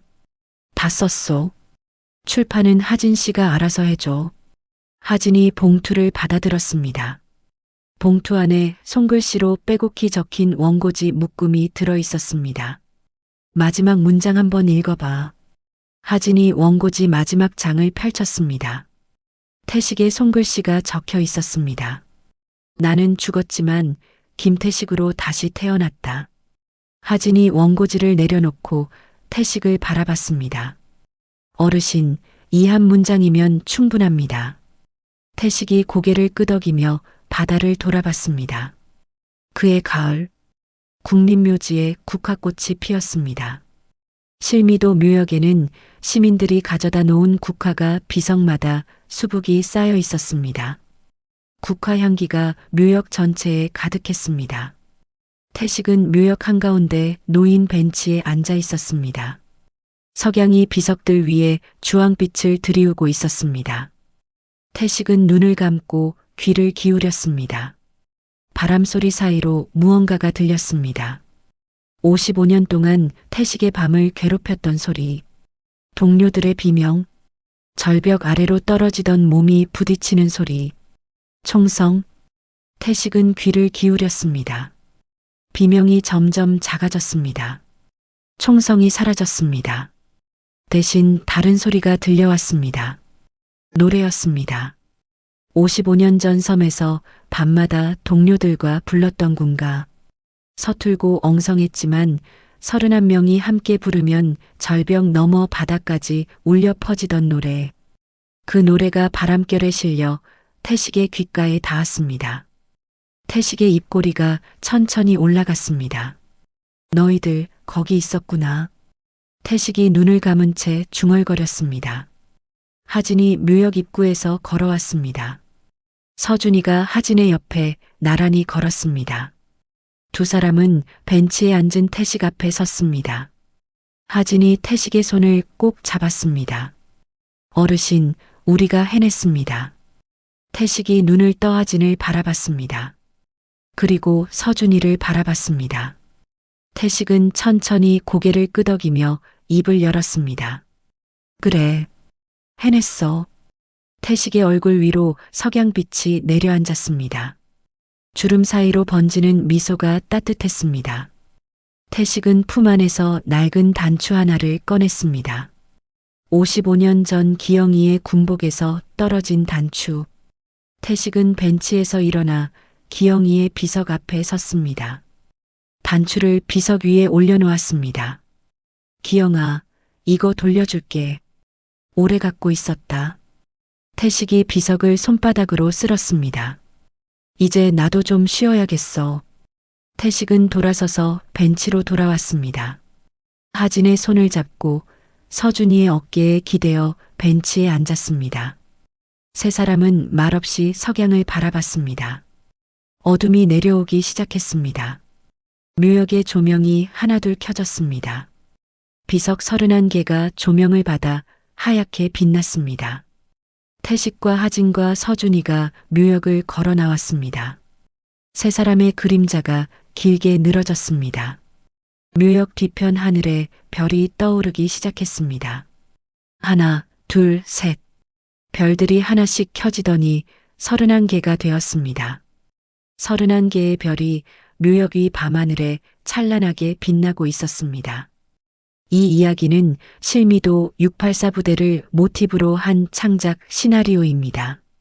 하지만 그 안에 담긴 질문만큼은 허구가 아닙니다. 국가가 필요할 때 불러내고 필요 없어지면 지워버린 사람들. 이름도 시신도 기록도 남기지 못한 채 사라져야 했던 젊은이들이 실제로 있었습니다. 김태식이라는 인물은 만들어낸 사람이지만 태식이가 품고 살았던 분노와 슬픔은 실미도에서 쓰러져간 실존 인물들의 것입니다. 녹슨 번호표 하나에 평생을 걸었던 노인의 집념은 진실이 묻히는 것을 끝내 용납하지 못했던 수많은 유가족의 마음을 담았습니다. 복수는 총이 아니라 기록으로 하는 것이라는 말을 이 이야기의 마지막에 남깁니다. 잊히지 않는 것, 기억하는 것, 이름을 불러주는 것. 그것이 떠난 사람들에게 우리가 할 수 있는 가장 큰 예의가 아닐까 합니다. 기억되지 않는 역사는 반복됩니다. 오늘 이 이야기를 들어주신 여러분의 기억 속에 684 부대의 이름들이 작은 별 하나로 남기를 바랍니다. 이야기를 끝까지 들어주신 분이 계시다면 잘 들었다고 댓글 하나만 남겨주세요. 감사합니다.